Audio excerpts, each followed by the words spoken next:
ആശ്വാസം നേടാം. ഹൃത്തിനുള്ളിൽ ജീവൻ നൽകും വചനം, തിരുവചനം. യേശുവിൽ ഏറ്റവും പ്രിയപ്പെട്ട സഹോദരി സഹോദരന്മാരെ,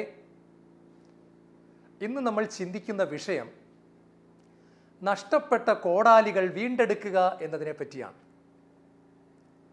2 രാജാക്കന്മാരുടെ പുസ്തകം 6-ാം അധ്യായത്തിൽ പ്രവാചക ഗണത്തിൽപ്പെട്ട ഒരു ശിഷ്യൻ ഭവനം പണിയുവാൻ തീരുമാനമെടുക്കുകയും അവൻ മറ്റുള്ളവരോടൊപ്പം ഭവനം പണിയുന്നതിന് വേണ്ടി തടി വെട്ടാനായിട്ട് മരം മുറിക്കുന്നതിന് വേണ്ടി പോകുന്ന സമയത്ത് മരം മുറിച്ചുകൊണ്ടിരിക്കുമ്പോൾ അവൻ്റെ കയ്യിൽ നിന്നും കോടാലിയുടെ പിടി വിട്ടുപോയിട്ട് കോടാലി നദിയിലേക്ക് ചെന്ന് വെള്ളത്തിൽ ആഴമുള്ള ഭാഗത്ത് പതിക്കുന്നു.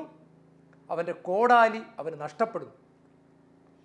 ഈ കോടാലി ദൈവവചനം ആ അധ്യായം അവസാനിക്കുന്നതിന് മുമ്പായിട്ട് തന്നെ അവൻ്റെ കൈകളിൽ തിരിച്ച് കിട്ടുന്നതുമാണ് ഭാഗം.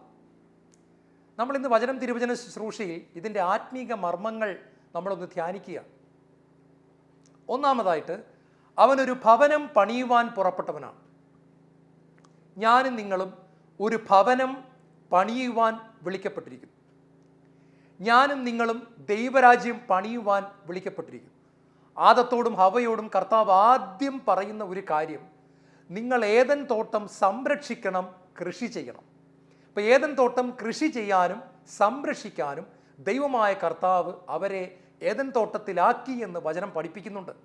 ഇതുപോലെ എനിക്കും നിങ്ങൾക്കും ഒരു ദൗത്യമുണ്ട്. നമ്മുടെ കുടുംബം, നമ്മുടെ ജീവിത പങ്കാളി, നമ്മുടെ മക്കൾ, മാതാപിതാക്കൾ, ഇവരൊക്കെ അടങ്ങിയ കുടുംബം, നമ്മുടെ ഇടവക, നമ്മുടെ സമൂഹം, ഈ ലോകം, ഇവിടെയെല്ലാം ഒരു ദൈവരാജ്യം പണിയാൻ ദൈവം എന്നെയും നിങ്ങളെയും വിളിക്കുന്നുണ്ട്. നമ്മൾ ആരായാലും നമുക്ക് ദൈവരാജ്യം പണിയാനുള്ള ഒരു ദൗത്യമുണ്ട്. അവൻ ആ ദൗത്യം സന്തോഷത്തോടു കൂടി ഏറ്റെടുത്ത് കാട്ടിലേക്ക് പോയി മരം വെട്ടിക്കൊണ്ടിരിക്കുന്ന സമയത്ത് അവൻ്റെ കയ്യിൽ നിന്നും കോടാലി തെറിച്ചു പോയി. ഈശോയിൽ ഏറ്റവും പ്രിയപ്പെട്ട ദൈവമക്കളെ, കോടാലി എന്ന് പറയുമ്പോൾ വചനം ശ്രദ്ധിച്ച് വായിച്ചപ്പോൾ എനിക്ക് മനസ്സിലായത്, കോടാലിയുടെ ഈ തടി കൊണ്ടുള്ള ഭാഗം അവൻ്റെ കയ്യിൽ ഇരിക്കുകയും ആ ഇരുമ്പുള്ള മൂർച്ചയുള്ള ഭാഗം തടിയുള്ള ഭാഗത്തിൽ നിന്നും തെറിച്ചു പോയി വെള്ളത്തിലേക്ക് വീഴുന്നതായിട്ടാണ് മനസ്സിലാക്കാൻ പറ്റുന്നത്. അതായത് ആ കോടാലിക്ക് കുറച്ച് നേരത്തെ തന്നെ അല്പം ഇളക്കം ഉണ്ടായിരുന്നു. അത് ലൂസായിരുന്നു. അതിൻ്റെ ടൈറ്റ് അതത്ര ടൈറ്റ് അല്ലായിരുന്നു.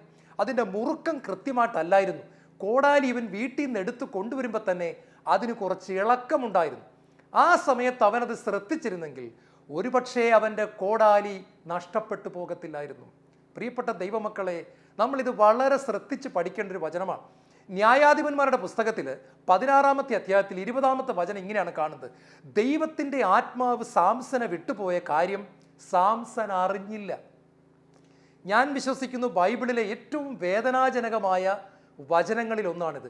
ദൈവത്തിൻ്റെ ആത്മാവ് ഒരു മനുഷ്യനെ വിട്ടുപോയിട്ട് അവനത് അറിഞ്ഞില്ല എന്നാണ് പറയുന്നത്. കോടാലി നഷ്ടപ്പെട്ടു പോയ കാര്യം അറിയാത്ത ഒരുപാട് പേരുണ്ട്. കോടാലി ഇളകിയിരിക്കുന്ന കാര്യം അറിയാത്ത ഒരുപാട് പേരുണ്ട്. എൻ്റെ മൂർച്ച നഷ്ടപ്പെട്ടു പോയി, എൻ്റെ അഭിഷേകം നഷ്ടപ്പെട്ടു പോയി, എൻ്റെ ചൈതന്യം നഷ്ടപ്പെട്ടു പോയി. എനിക്ക് ആദ്യ ധ്യാനത്തിൽ ഉണ്ടായ സമയത്ത് ഞാൻ പോട്ടയിൽ പോയി ധ്യാനം കൂടി, ഞാൻ ഡിവൈനിൽ പോയി വർഷങ്ങൾക്ക് മുമ്പ് ധ്യാനം കൂടി. അവിടെ നിന്ന് ഞാൻ വലിയ ചൈതന്യത്തോടെ കടന്നു വന്നു. വീട്ടുകാരെ എല്ലാം ഞാൻ ഉത്സാഹിപ്പിച്ച് ധ്യാനത്തിന് പറഞ്ഞു വിട്ട വ്യക്തിയാണ്. അങ്ങനത്തെ വ്യക്തിയായ ഞാൻ, അല്ലെങ്കിൽ നിങ്ങൾ, ഇന്ന് ഒരുപക്ഷെ കോടാലി നഷ്ടപ്പെട്ട അവസ്ഥയിലാണ്. എങ്കിലും നമ്മൾ ഭാഷാവൃത്തി സ്തുതിക്കുന്നുണ്ട്, എങ്കിലും നമ്മൾ പ്രാർത്ഥിക്കുന്നുണ്ട്, എങ്കിലും നമ്മൾ പള്ളിയിൽ പോകുന്നുണ്ട്. പക്ഷേ മൂർച്ചയില്ല. കാരണം നമ്മുടെ കോടാലി എവിടെയോ നഷ്ടപ്പെട്ടു പോയി, നമ്മുടെ അഭിഷേകം നഷ്ടപ്പെട്ടു പോയി, നമ്മളിത് അറിയുന്നുമില്ല. ഇതാണ് ബൈബിളിലെ ഏറ്റവും സങ്കടകരമായ അവസ്ഥ. ചില ആളുകളെ ഞാൻ കണ്ടിട്ടുണ്ട്, അവർക്ക് ഒരു 10 വർഷം മുമ്പുണ്ടായിരുന്ന അഭിഷേകം ഞാൻ ശ്രദ്ധിച്ചിട്ടുണ്ട്. അവരുടെ മുഖം കണ്ടാൽ അറിയാമായിരുന്നു, ദൈവത്തിൻ്റെ ചൈതന്യം കാണാമായിരുന്നു. എന്നാൽ ഇന്ന് ഒരു ചൈതന്യവുമില്ല. എങ്കിലും വീമ്പടിക്കുന്നതിന് ഒരു കുഴപ്പവുമില്ല. അടിച്ചു വിടുകയാണ് ഓരോന്ന്, സ്വയം പുകഴുകയാണ്, ആത്മപ്രശംസ ചെയ്യുകയാണ്. ന്യായാധിപന്മാരുടെ പുസ്തകം 16-ാം അധ്യായം 20 എൻ്റെ മനസ്സിലേക്ക് വരികയാണ്. ദൈവത്തിൻ്റെ ആത്മാവ് വിട്ടുപോയ കാര്യം സാംസൺ അറിഞ്ഞില്ല. അവൻ എഴുന്നേറ്റ് എക്സസൈസ് കാണിക്കുക, ജിംനാസ്റ്റിക്സ് കാണിക്കുകയാണ്. കട്ടിൽ കിടന്നിട്ട് തലകുത്തി മറിഞ്ഞിട്ട് പറയാൻ, ഞാനിപ്പോൾ എഴുന്നേറ്റ് എൻ്റെ ശത്രുക്കളെയൊക്കെ തവിടുപൊടിയാക്കുന്നു. പ്രിയപ്പെട്ട സഹോദരങ്ങളെ, ബൈബിൾ പറയാണ്, ഓൾറെഡി അവൻ്റെ അഭിഷേകം പോയിരുന്നു, അവൻ്റെ ചൈതന്യം നഷ്ടപ്പെട്ടു പോയിരുന്നു. ഈ മനുഷ്യൻ ഇത് അറിഞ്ഞില്ല. നമ്മുടെ ഏറ്റവും വലിയ വേദന ഇതാണ്. നമ്മൾക്ക് സംഭവിക്കരുത്. ഇന്ന് വചനം കേൾക്കുന്ന ഒരു വ്യക്തിക്കും ഇത് സംഭവിക്കരുത്.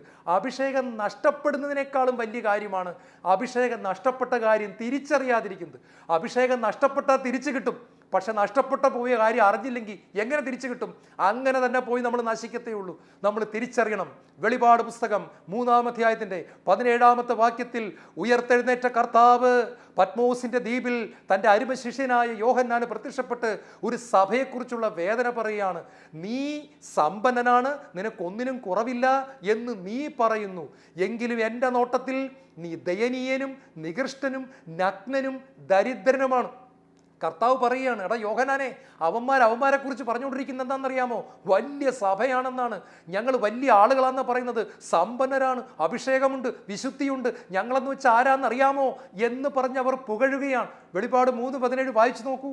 കർത്താവ് പറയുക, നീ നികൃഷ്ടനാ, നീ ദയനീയനാണ്, നീ ദരിദ്രനാണ്, നിനക്കൊന്നുമില്ല, നീ തിരിച്ചറിയുന്നില്ലോടാ മോനെ, നീ സമ്പന്നനാണെന്നും പറഞ്ഞിരിക്കുക. ഇതാണ് ഇന്നത്തെ ഒരുപാട് ക്രിസ്ത്യാനികളുടെ അവസ്ഥ. ഒന്നുമില്ല, അഭിഷേകവുമില്ല, പരിശുദ്ധാത്മാവുമില്ല, വിശുദ്ധിയില്ല, പുകഴ്ചയ്ക്ക് ഒരു കുഴപ്പവുമില്ല, ഞങ്ങളെന്ന് വെച്ചാൽ ആരാന്നറിയാമോ എന്നാണ് ചോദിക്കുന്നത്. ഇതാണ് വെളിപാട് പുസ്തകത്തിലെ കർത്താവ് ശാസിക്കുന്ന ഒരു സംഭവം. നീ സമ്പന്നനാന്ന് പറയുന്നു. പ്രിയപ്പെട്ട മക്കളെ, ഇന്ന് നമ്മൾ കേട്ട 2 രാജാക്കന്മാർ 6-ാം അധ്യായത്തിലെ സന്തോഷകരമായ കാര്യം എന്താണെന്നറിയാമോ? കോടാലി അവന് നഷ്ടപ്പെട്ടു പോയ സമയത്ത് അവൻ അത് തിരിച്ചറിഞ്ഞിട്ട് അത് വീണ്ടെടുക്കാനുള്ള ശ്രമം ആരംഭിക്കുക. ഇതാണ് ഇന്നത്തെ മെസ്സേജ്. കോടാലി നഷ്ടപ്പെട്ടു പോയാൽ, പരിശുദ്ധാത്മാഭിഷേകം നഷ്ടപ്പെട്ടു പോയാൽ, മൂർച്ച നഷ്ടപ്പെട്ടു പോയാൽ, അനോയിന്റിങ് നഷ്ടപ്പെട്ടു പോയാൽ, ഗ്ലോറി നഷ്ടപ്പെട്ടു പോയാൽ, മഹത്വം നഷ്ടപ്പെട്ടു പോയാൽ അത് തിരിച്ചെടുക്കാൻ പറ്റും എന്നതാണ് സുവിശേഷം. നമുക്കത് കിട്ടും. അതിന് നമ്മൾ എന്ത് ചെയ്യണം? അവൻ എന്ത് ചെയ്യുമെന്നറിയാമോ? അവൻ ആദ്യം ഒരു കരച്ചിൽ അങ്ങോട്ട് കരഞ്ഞു. അയ്യോ, എൻ്റെ കോടാലി പോയേ. മത്തായി സുവിശേഷം 5-ാം അധ്യായത്തിൻ്റെ 4-ാം തിരുവചനം, കരയുന്നവരെ നിങ്ങൾ ഭാഗ്യവാന്മാർ, നിങ്ങൾ ആശ്വസിപ്പിക്കപ്പെടും. പ്രിയപ്പെട്ട സഹോദരങ്ങളെ, ഇന്ന് ഒരുപാട് പേര് കരയുന്ന എപ്പോഴാണെന്നറിയാമോ? മോൾക്ക് MBBS എൻട്രൻസിൻ്റെ റിസൾട്ട് വന്നപ്പോൾ MBBS കിട്ടിയില്ല എന്ന് പറഞ്ഞ് കരഞ്ഞുകൊണ്ടിരിക്കുകയാണ്. ലോട്ടറി അടിച്ചില്ല, കരഞ്ഞുകൊണ്ടിരിക്കുകയാണ്. ഗൾഫിൽ അവസാനത്തെ സമയത്ത് നേഴ്സാണ്, ഗൾഫിൽ പോകാൻ പറ്റിയില്ല, കരഞ്ഞുകൊണ്ട് കുത്തിപ്പിടിച്ചിരിക്കുകയാണ്. ഇങ്ങനെയൊക്കെ കരയുന്ന ഒരുപാട് പേരെ കണ്ടിട്ടുണ്ട്. എന്നാൽ എൻ്റെ പരിശുദ്ധാത്മ അഭിഷേകം എനിക്ക് ചോർന്നു പോയി, എനിക്ക് നഷ്ടപ്പെട്ടു പോയി എന്ന് പറഞ്ഞ് കരയുന്ന എത്ര പേരെ നിങ്ങൾ കണ്ടിട്ടുണ്ട്? ഒരു മനുഷ്യൻ തിരുവനന്തപുരത്ത് നിന്ന് തൃശ്ശൂർക്ക് പോവുകയാണ്. മകളുടെ കല്യാണത്തിന് ഏതോ ഒരു കൂട്ടുകാരനെ കണ്ട് ഒരു 2 ലക്ഷം രൂപ കടം വാങ്ങിച്ച് ഒരു വലിയ പെട്ടിയിടകത്ത് 1000ൻ്റെ നോട്ടുകളാക്കി വച്ച് അയാൾ സൂപ്പർ ഫാസ്റ്റിൽ കയറി ഇരിക്കുകയാണ്. ഏതാണ്ട് എറണാകുളം ബസ് സ്റ്റാൻഡ് അടുക്കുന്നതിന് മുമ്പ് പതുക്കെ ഒന്ന് ഉറങ്ങിപ്പോയി. എറണാകുളത്ത് വണ്ടി നിർത്തുന്ന ശബ്ദം കേട്ട് എഴുന്നേറ്റ് നോക്കിയപ്പോൾ അടുത്തിരുന്ന പെട്ടി കാണുന്നില്ല. എന്താ സംഭവിക്കുന്നറിയാമല്ലോ? പിന്നെ ഒരൊറ്റ കരച്ചിലാണ്. എൻ്റെ പെട്ടി പോയേ, എൻ്റെ 2 ലക്ഷം രൂപ പോയേ, എൻ്റെ മോളെ കെട്ടിക്കാൻ കടം വാങ്ങിച്ചതാണേ. കരച്ചിലെന്ന് പറഞ്ഞാൽ കരച്ചിൽ. ആർക്കും അയാളെ സമാധാനിപ്പിക്കാൻ പറ്റുന്നില്ല. യാത്രക്കാരൊക്കെ പറയുന്നുണ്ട്, പലതും പറയുന്നുണ്ട്, പക്ഷേ അദ്ദേഹത്തിൻ്റെ ചങ്ക് പൊട്ടിപ്പോവുകയാണ്. പൊന്നുമോളെ കെട്ടിക്കാൻ കടം വാങ്ങിച്ചുകൊണ്ട് വന്ന 2 ലക്ഷം രൂപ ബസ്സിൽ വെച്ച് പോക്കറ്റടിച്ച് കള്ളം കൊണ്ടുപോയി. സങ്കടം സഹിക്കാൻ പറ്റുന്നില്ല. അദ്ദേഹം വാവിട്ട് നിലവിളിക്കുകയാണ്. ഇതുപോലെ ദൈവത്തിൻ്റെ ആത്മാവിൻ്റെ അഭിഷേകം നഷ്ടപ്പെട്ടു എന്ന് കാണുമ്പോൾ ഞാനും നിങ്ങളും വാതിലടച്ചിരുന്ന് കരയണം. ഭാര്യ കാണാതെ, ഭർത്താവ് കാണാതെ, മക്കൾ കാണാതെ, വികാരിച്ചൻ കാണാതെ ഒരു കരച്ചിൽ നമ്മൾ കരയണം. അത് ഈശോയും ഞാനും മാത്രം അറിയുന്നൊരു കരച്ചിൽ. എൻ്റെ ഈശോയെ ഞാൻ വേദനിപ്പിച്ചു, എൻ്റെ പരിശുദ്ധാത്മാവിനെ ഞാൻ മുറിപ്പെടുത്തി, അവിടുത്തെ അഭിഷേകത്തെ ഞാൻ നഷ്ടപ്പെടുത്തി കളഞ്ഞു. കർത്താവേ, ഏറ്റവും വിലയേറിയത് എനിക്ക് സമ്പത്തല്ല, നിൻ്റെ പരിശുദ്ധാത്മാവ്, അതെനിക്ക് നഷ്ടപ്പെട്ടു പോയി കർത്താവേ, എൻ്റെ പൊന്നു കർത്താവേ എന്ന് പറഞ്ഞ് കരയണം. ഇവിടെ ഈ ചെറുപ്പക്കാരൻ വാവിട്ട് നിലവിളിക്കുകയാണ്. കരയുന്നവരെ നിങ്ങൾ ഭാഗ്യവാന്മാർ. നിങ്ങൾക്കറിയാമോ പ്രിയപ്പെട്ടവരെ, ദാവീദ് മഹാനായി തീർന്നത് എങ്ങനെയാണെന്ന് നിങ്ങൾക്കറിയാമോ? പാപം ചെയ്ത് കഴിഞ്ഞപ്പോൾ മറച്ചു വയ്ക്കാതെ ലോകത്തിലെ മുഴുവൻ ജനങ്ങളും വായിക്കത്തക്കവണ്ണം 51-ാം സങ്കീർത്തനം എഴുതി വച്ചില്ലേ? നിങ്ങൾ ചിന്തിച്ചു നോക്കി. നമ്മുടെ പാപം നമ്മൾ ലോകം മുഴുവൻ കേൾക്കെ വിളിച്ചു പറയൂ. ദാവീദ്, അതാണ് ദാവീദിൻ്റെ എളിമ. ദാവീദിൻ്റെ കരച്ചിൽ ദാവീദ് പുറത്തേക്ക് ഒഴുക്കുക മാത്രമല്ല, ലോകത്തിലെ മുഴുവൻ ജനങ്ങളും കേൾക്കട്ടെ, ഞാൻ പാപിയാണ്, ഞാൻ വ്യഭിചാരിയാണ്, അറിയട്ടെ എന്ന് പറഞ്ഞുകൊണ്ട് 51-ാം സങ്കീർത്തനം എഴുതി. ഇതുപോലെ സഭയിൽ ചെയ്ത മറ്റൊരാളാണ് അഗസ്റ്റിൻ. അദ്ദേഹം തൻ്റെ കൺഫെഷൻസ് എന്ന് പറയുന്ന പുസ്തകത്തിൽ, മൈ കൺഫെഷൻസ്, എൻ്റെ കുമ്പസാരം എന്ന പുസ്തകത്തിൽ തൻ്റെ പാപം അദ്ദേഹം തുറന്നു വയ്ക്കുന്നുണ്ട്. ഒരു വലിയ കരച്ചിലും ഒരു ഏറ്റുപറച്ചിലും അവിടെ നടക്കുകയാണ്. അതിൻ്റെ വേദന മുഴുവൻ കാണാം. നമ്മുടെയൊക്കെ കരച്ചിൽ പലപ്പോഴും വെറുതെയാണ്. നമ്മുടെയൊക്കെ കരച്ചിൽ പലപ്പോഴും വെറുതെയാണ്. പ്രിയപ്പെട്ടവരെ, പാപം ചെയ്ത് കഴിഞ്ഞിട്ട് നമ്മൾ പലപ്പോഴും കരയാറില്ല. ഞാൻ ഓർക്കുകയാണ്, ഒരിക്കൽ DL മൂഡി എഴുതിയ ഒരു കൊച്ചു ആർട്ടിക്കിൾ ഞാൻ വായിച്ചതാണ്. അമേരിക്കയെ ഇളക്കി മറിച്ച ശുശ്രൂഷകനാണ് DL മൂഡി. ഒരിക്കൽ അദ്ദേഹം ഒരു പ്രസംഗം കഴിഞ്ഞ് വന്നിട്ട് അദ്ദേഹം കൂട്ടുകാരോട് പറഞ്ഞു, ഇന്ന് 2.5 മാനസാന്തരം ഉണ്ടായി. 2.5 മാനസാന്തരം. നമ്മൾ ഈ ബസ്സിൽ ചിലപ്പോൾ പറയാറില്ലേ, 2 ഫുള്ളും 1 ഹാഫും ടിക്കറ്റ് എടുക്കാൻ നേരത്ത്. അതുപോലെ അദ്ദേഹം കൂട്ടുകാരോട് വന്നിട്ട് പറയുകയാണ്, ഇന്ന് 2.5 മാനസാന്തരം. അപ്പോൾ കൂട്ടുകാരൻ തിരിച്ചു വെച്ചു, അതെന്താ ബ്രദറെ, 2 വലിയ ആൾക്കാരും ഒരു കൊച്ചുകുട്ടിയുമാണോ? അതിന് അദ്ദേഹം കൊടുത്ത മറുപടി ഇതാണ്, 2 കുട്ടികളും ഒരു വലിയ ആളും. 2.5 മാനസാന്തരത്തിന് അദ്ദേഹം കൊടുത്ത മറുപടിയാണ് 2 കുട്ടികളും ഒരു വലിയ ആളും. കൂട്ടുകാരനൊന്നും മനസ്സിലായില്ല. അപ്പോൾ DL മൂഡി പറഞ്ഞാണ്, കുഞ്ഞുങ്ങൾ 2 പേരുടെയും മാനസാന്തരവും കരച്ചിലും ഹൃദയത്തിൽ നിന്നുള്ളതായിരുന്നു.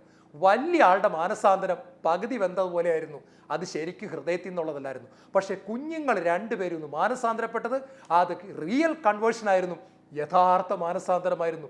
2.5 മാനസാന്തരം. പ്രിയപ്പെട്ട ദൈവമക്കളെ, നമ്മൾ കരയേണ്ടതുപോലെ കരയാൻ പഠിച്ചാൽ നമ്മൾ രക്ഷപ്പെടുക തന്നെ ചെയ്യും. സഭയുടെ ചരിത്രത്തിലെ മനോഹരമായൊരു സംഭവം ഞാൻ ഓർക്കുകയാണ്. നിങ്ങൾ കുരിശിൻ്റെ വിശുദ്ധ പൗലോസിനെ കേട്ടിട്ടുണ്ടോ? അദ്ദേഹം വലിയ അഭിഷേകമുള്ള ഒരു പ്രസംഗനായിരുന്നു, ഒരു കത്തോലിക്ക വൈദികനായിരുന്നു, വിശുദ്ധനാണിപ്പോൾ. അദ്ദേഹത്തിൻ്റെ പ്രസംഗത്തിനൊരു പ്രത്യേകത ഉണ്ടായിരുന്നു. അദ്ദേഹം ദേവാലയത്തിൽ പ്രസംഗപീഠത്തിൻ്റെ പുറകിൽ പുൾപിറ്റിൽ അദ്ദേഹം വന്ന് നിന്ന ഉടൻ തന്നെ ജനങ്ങളെല്ലാം കരയുമായിരുന്നു. പ്രസംഗം ആരംഭിക്കേണ്ട, അദ്ദേഹം വന്ന് ബൈബിള് തുറക്കുന്നതിന് മുമ്പ് അദ്ദേഹത്തിൻ്റെ സാന്നിധ്യം പോലും മഹത്വത്തിൻ്റെ മേഘം, മഹത്വവാനായ ദൈവത്തിൻ്റെ സാന്നിധ്യത്തെ പള്ളിയിലേക്ക് ഇറക്കിക്കൊണ്ടുവരുവാൻ പര്യാപ്തമായിരുന്നു. അത്രമാത്രം ദൈവത്തിൻ്റെ സാന്നിധ്യം കൊണ്ടു നടന്ന ഒരു വൈദികനായിരുന്നു വിശുദ്ധ കുരിശിൻ്റെ Paulose, saint Paul of the cross എന്ന് പറയും. അദ്ദേഹം പ്രസംഗിക്കുന്ന സമയത്ത് വലിയ ഏങ്ങലടികളാണ്. പ്രസംഗം ആർക്കും കേൾക്കാൻ പറ്റത്തില്ല, ആളുകളെല്ലാം ഉച്ചത്തിൽ കരയും. ഒടുവിൽ ഏതൊക്കെയോ അച്ഛന്മാർ ചോദിക്കുന്നുണ്ട്, അച്ഛൻ്റെ പ്രസംഗം ആർക്കും ഒന്നും കേൾക്കാൻ പറ്റുന്നില്ലല്ലോ. അപ്പോൾ അദ്ദേഹം കൊടുത്ത മറുപടി ഇതാ, എൻ്റെ പ്രസംഗം ആർക്ക് വേണം? പരിശുദ്ധാത്മാവ് ജനഹൃദയങ്ങളെ തൊടുന്നതല്ലേ ഏറ്റവും വലിയ കാര്യം. പരിശുദ്ധാത്മാവ് അവരെ മാനസാന്തരപ്പെടുത്തട്ടെ, എൻ്റെ പ്രസംഗമൊന്നും ആരും കേൾക്കണ്ട. അദ്ദേഹത്തിൻ്റെ പ്രസംഗ സമയത്ത് കഠിന ഹൃദയരുടെ ഹൃദയം പാറ വിണ്ട് കീറുന്നത് പോലെ കീറിയിട്ട് കൊടും പാപികൾ വാവിട്ട് നിലവിളിച്ച് കുമ്പസാരക്കൂട്ടിലേക്ക് ഓടുമായിരുന്നു.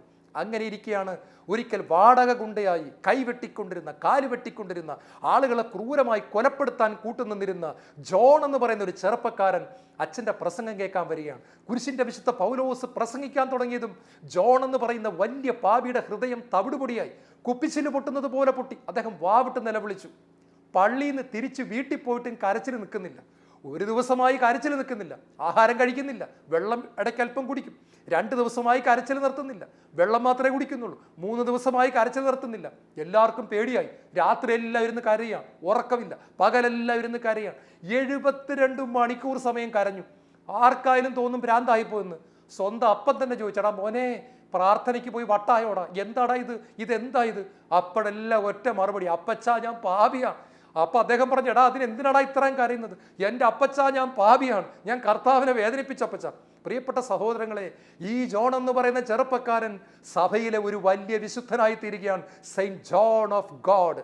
കേരളത്തിൽ അദ്ദേഹത്തിൻ്റെ സഭയിലുള്ള സിസ്റ്റേഴ്സിനെ ഞാൻ കണ്ടിട്ടുണ്ട്. ഇടുക്കി ഭാഗത്ത് ഞാൻ അവരെ കണ്ടിട്ടുണ്ട്. കേരളത്തിൽ അദ്ദേഹത്തിന് സഭയുണ്ട്. വിശുദ്ധ ജോൺ ഓഫ് ഗോഡ്. ഒരു അഭിഷേകമുള്ള പ്രസംഗം ഒരു കരച്ചിലായി മാറുകയും അതൊരു വിശുദ്ധനെ രൂപപ്പെടുത്തുകയും ചെയ്യാം. നമ്മുടെ കോടാലികൾ നഷ്ടപ്പെട്ടു പോകുമ്പോൾ നമ്മൾ കരയാനായിട്ട് പഠിക്കട്ടെ. അടുത്തതായിട്ട് അദ്ദേഹം ചെയ്തെന്താണെന്നറിയാമോ? അദ്ദേഹം അഭിഷേകമുള്ള ഒരു വ്യക്തിയുടെ അടുത്തേക്ക് ഓടി. ചിലർ എന്നോട് ചോദിച്ചിട്ടുണ്ട്, ബ്രദറെ, വീട്ടിൽ ഇരുന്ന് പ്രാർത്ഥിച്ചാലും കർത്താവ് കേൾക്കത്തില്ലേ? ധ്യാന കേന്ദ്രങ്ങളിൽ പോകണം നിർബന്ധമുണ്ടോ? ഇല്ല. പക്ഷെ ഒരു ചെറിയ പ്രശ്നമുണ്ട്. ചില സമയത്ത് നമ്മൾ പാപത്തിൽ ശരിക്കും അകപ്പെട്ടിരിക്കുന്ന സമയത്ത്, നമ്മുടെ പുറത്ത് ചൈതന്യം ഒട്ടും ഇല്ലാത്ത സമയത്ത് നമ്മൾ വീട്ടിൽ ഇരുന്ന് പ്രാർത്ഥിച്ചാൽ ആ പ്രാർത്ഥന നമ്മുടെ മേൽക്കൂരയിൽ തട്ടി തിരിച്ചു വരും. 1 ഇഞ്ച് പോലും ആ പ്രാർത്ഥന മുകളിലോട്ട് പോകത്തില്ല. കാരണം നമ്മൾ അത്രമാത്രം പിശാചിൻ്റെ കയ്യിലായിപ്പോയി, അടിമയായിപ്പോയി. നമുക്ക് രക്ഷപ്പെടാൻ പറ്റത്തില്ല. ആ സമയത്ത് നമുക്ക് തനിയെ പ്രാർത്ഥിച്ച് രക്ഷപ്പെടാൻ പറ്റത്തില്ല. പ്രിയപ്പെട്ടവരെ, വലിയ കുഴിയിൽ വീണുപോയ ചില ആൾക്കാരെ കണ്ടിട്ടില്ലേ? എത്ര 6 അടി പൊക്കവും ജിമ്മും ആണെങ്കിലും അവനവിടെ കിടക്കത്തേ ഉള്ളൂ, കയറാൻ പറ്റത്തില്ല. കയറിയ മണ്ണ് വീണ്ടും വീണ്ടും ഇടിഞ്ഞുകൊണ്ടിരിക്കും, കയറാൻ പറ്റില്ല. ചെളിയിൽ വീഴുന്നവരെ കണ്ടിട്ടില്ലേ? ചവിട്ടും തോറും താന്നു പോകും. ആരെങ്കിലും രക്ഷിച്ചേ പറ്റത്തുള്ളൂ. ഇതുപോലെ ചില സമയത്ത് നമുക്ക് വീട്ടിലിരുന്ന് പ്രാർത്ഥിച്ചാൽ രക്ഷപ്പെടാൻ പറ്റുകയില്ല. നമുക്ക് അഭിഷേകമുള്ള ശുശ്രൂഷകരെ ആവശ്യമാണ്. അതുകൊണ്ടാണ് എഫേസ്യർക്കാർക്ക് എഴുതിയ ലേഖനം 4-ാം അധ്യായം 11 മുതലുള്ള വാക്യങ്ങളിൽ പരിശുദ്ധാത്മാവ് എഴുതി വച്ചിരിക്കുന്നു. അവൻ സഭയിൽ ചിലരെ അപ്പോസ്തലന്മാരായും ചിലരെ പ്രബോധകന്മാരായും ചിലരെ ഇടയന്മാരായും ഒക്കെ തന്നിരിക്കുന്നു. അപ്പോസ്തൽ, pastor, preacher, teacher and evangelist, 5 തരത്തിലുള്ള ശുശ്രൂഷകർ, വചനപ്രഘോഷകർ, ഇടയന്മാർ, പ്രബോധകർ, പ്രവാചകന്മാർ, അപ്പോസ്തലന്മാർ, ഇവരെ സഭയിൽ തന്നിരിക്കുന്നു. എന്തിനാണെന്നറിയാമോ? തൊട്ടടുത്ത വചനം പറയുന്നു, 12-ാം വാക്യം, ഇത് വിശുദ്ധരെ പരിപൂർണരാക്കുന്നതിനും ശുശ്രൂഷയുടെ ജോലി ചെയ്യുന്നതിനും യേശുവിൻ്റെ ശരീരത്തെ പണിതുയർത്തുന്നതിനും വേണ്ടിയിട്ടാണ്. കാണുക, ശുശ്രൂഷയുടെ ജോലി ചെയ്യാൻ, വിശുദ്ധരെ പണിതുയർത്താൻ. എപ്പോൾ വിശുദ്ധർ വീണു പോകുമ്പോൾ, വിശുദ്ധർ എന്ന് വെച്ചാൽ ഞാനും നിങ്ങളും, നമ്മൾ മുറിവേറ്റ് താഴെ വീഴുമ്പോൾ നമ്മളെ പൊക്കിയെടുക്കാനാണ് ദൈവം അഭിഷേകമുള്ളവരെ തന്നിരിക്കുന്നത്.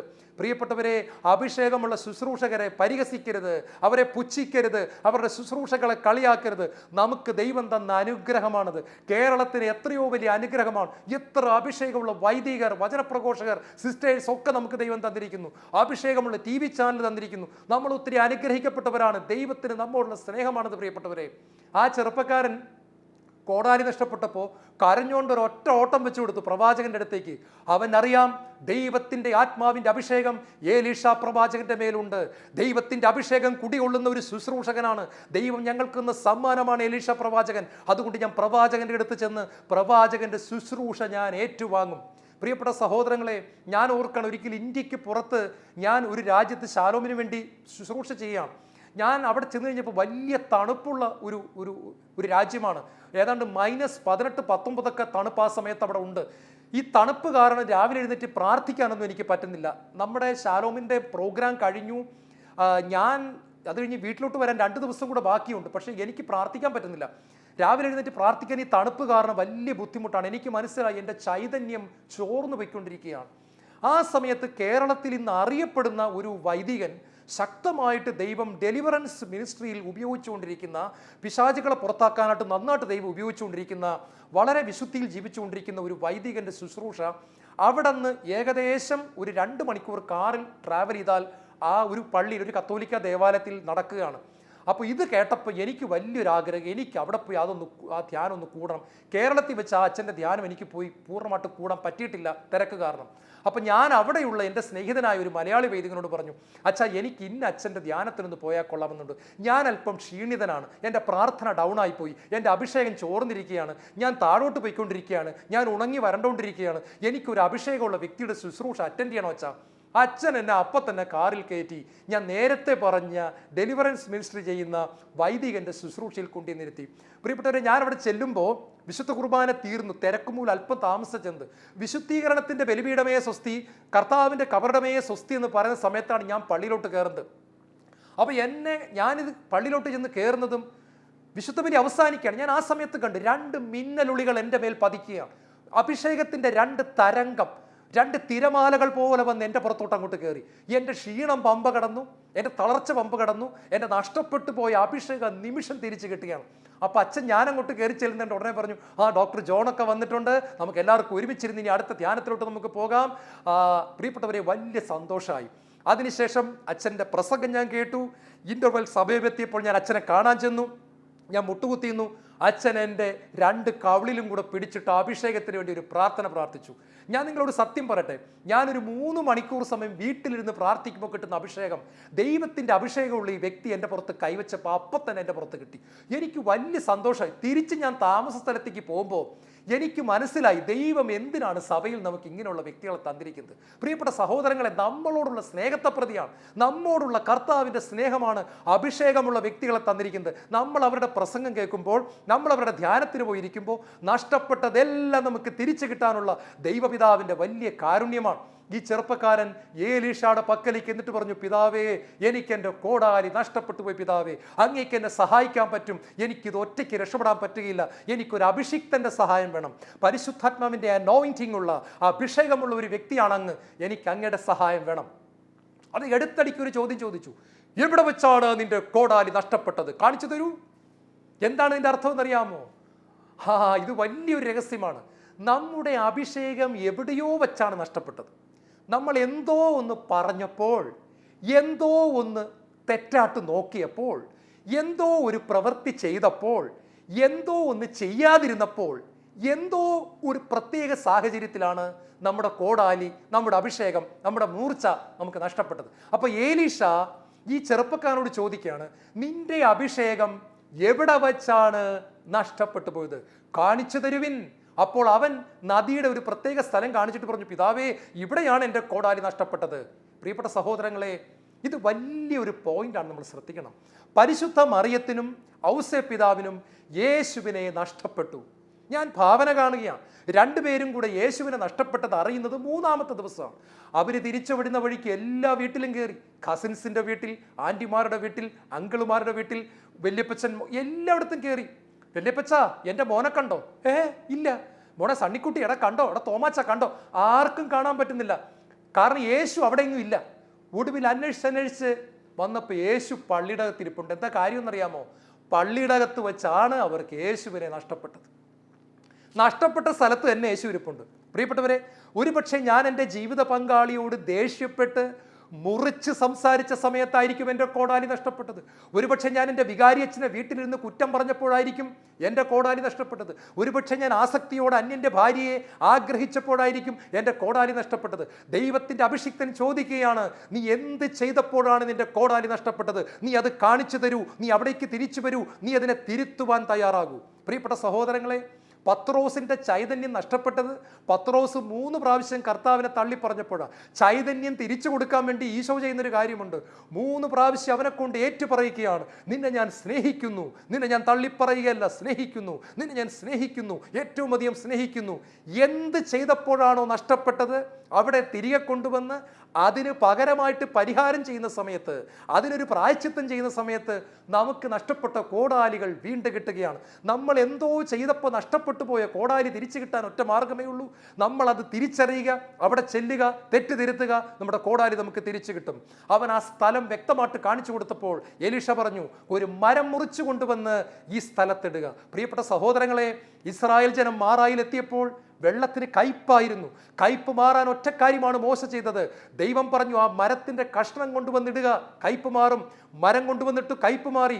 ഇവിടെ കോടാലി നഷ്ടപ്പെട്ടപ്പോഴും മരം മുറിച്ചിടാനാ പറയുന്നത്. ഏതാണ് ഈ മരം? 2000 വർഷങ്ങൾക്ക് മുമ്പ് കാൽവരി മലയിൽ ഉയർത്തപ്പെട്ട ക്രൂശ് മരം, യേശു ക്രിസ്തുവിൻ്റെ കുരിശിനെയാണ് ഇത് കാണിക്കുന്നത്. നമുക്ക് എന്ത് നഷ്ടപ്പെട്ടാലും ചെല്ലേണ്ട സ്ഥലം യേശു ക്രിസ്തുവിൻ്റെ കുരിശാണ്.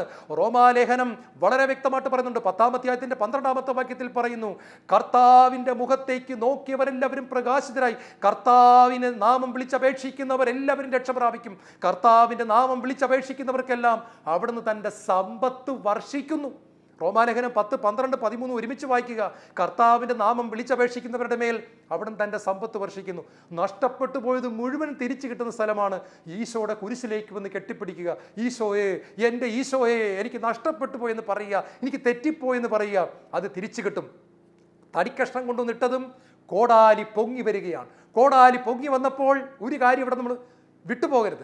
കോടാലി വെള്ളത്തിൻ്റെ മുകളിൽ പൊങ്ങി വന്ന് കിടക്കുകയാണ്. അത് പറന്നു വന്ന് ഈ ചെറുപ്പക്കാരൻ്റെ കയ്യിലോട്ട് വേണമെങ്കിൽ ഇരിക്കാമായിരുന്നു. പക്ഷെ ദൈവം അത് ചെയ്യാതെ ആ കോടാലി വെള്ളത്തിൻ്റെ മുകളിൽ ഇട്ടിരിക്കുക. എന്താ അർത്ഥം എന്നറിയാമോ? നമ്മുടെ കയ്യിലോട്ട് ഇത് ചുമ്മാ വന്ന് വീഴത്തില്ല.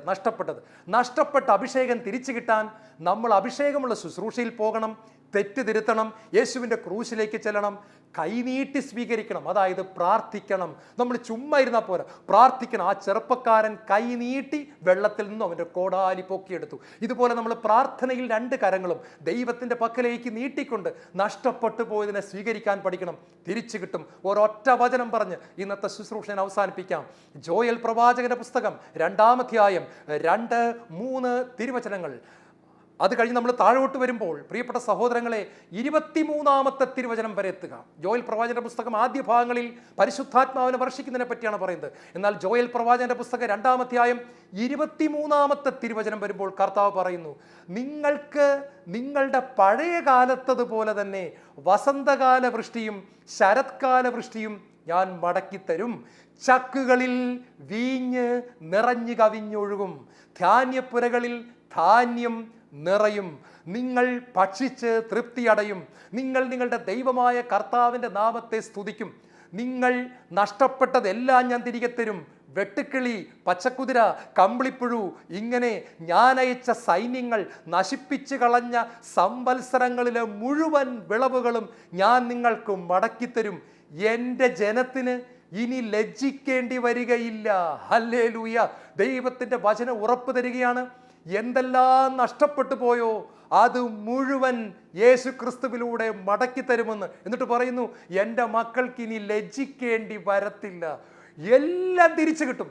നമ്മൾ ഈ പറഞ്ഞ സ്റ്റെപ്പുകളിലൂടെ യേശുവിൻ്റെ അടുത്തേക്ക് ചെല്ലുക, ക്രൂശിലേക്ക് ചെല്ലുക, തരുന്നത് കൈനീട്ടി സ്വീകരിക്കുക.